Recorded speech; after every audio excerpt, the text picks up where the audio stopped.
Korea Kaskazini imerusha tena makombora ya balistiki ikionyesha ubabe, huku kukiwa na vita vya Irani na Marekani. Wakati duru ya pili ya mazungumzo baina ya Irani na Marekani ikitarajiwa kufanyika Aprili 21 siku ya Jumanne, Korea Kaskazini imerusha makombora ya balistiki baharini siku ya Jumapili, ikiongeza kasi ya urushaji wa makombora yake, huku kukiwa na mvutano wa vita vya Irani na Marekani na mazungumzo ya uwezekano wa mikutano ya Marekani na Korea Kusini. Shughuli kubwa ya makombora ya Pyongyang, huu ukiwa ni urushaji wa 4 wa aina hiyo mwezi huu na wa 7 kwa mwaka huu, inakusudiwa kuonesha uwezo wake wa kujilinda, huku ikifuata ushawishi wa kimataifa. Baadhi ya wataalamu wanasema urushaji wa makombora hayo unaweza kuwa njia ya kuonyesha kwamba tofauti na Irani, sisi tuna uwezo wa kujilinda, alisema mshauri wa zamani wa usalama wa rais wa Korea Kusini Kim Ki-jun.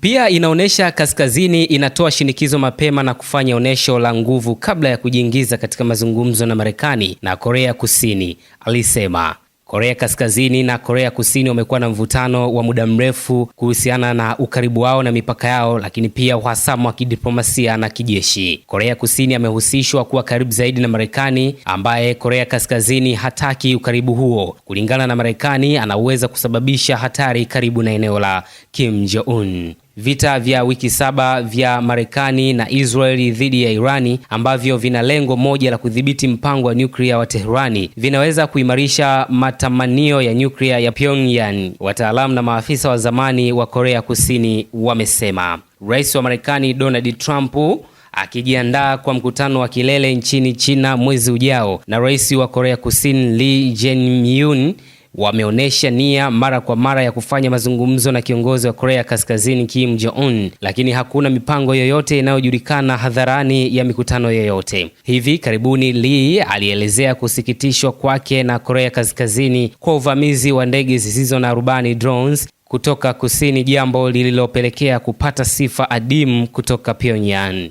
Makombora ya Jumapili yamerushwa kutoka karibu na mji wa Sinpo kwenye pwani ya mashariki ya Korea Kaskazini kuelekea baharini karibu saa 12:10 asubuhi, saa 3:10 kwa muda wa kidunia siku ya Jumamosi, na yalipaa kwa takriban kilomita 140 sawa na maili 90, jeshi la Korea Kusini lilisema katika taarifa yake. Serikali ya Japani ilichapisha kwenye mitandao ya kijamii kwamba makombora hayo yanaaminika kuwa yalianguka karibu na pwani ya mashariki ya rasi ya Korea na hakuna uvamizi katika eneo la kiuchumi la Japani uliothibitishwa. Ikulu ya rais wa Korea Kusini Blue House iliitisha mkutano wa dharura wa usalama, ikitaja urushaji huo kuwa ni uchochezi uliokiuka maazimio ya Baraza la Usalama la Umoja wa Mataifa, kwa mujibu wa ripoti za vyombo vya habari. Taarifa hiyo ilihimiza Pyongyang kuacha vitendo vya uchochezi. Haikuwa wazi ni aina gani ya makombora ya ballistic yalirushwa, lakini Sinpo ina nyambizi na vifaa vya kufanyia majaribio ya kurusha makombora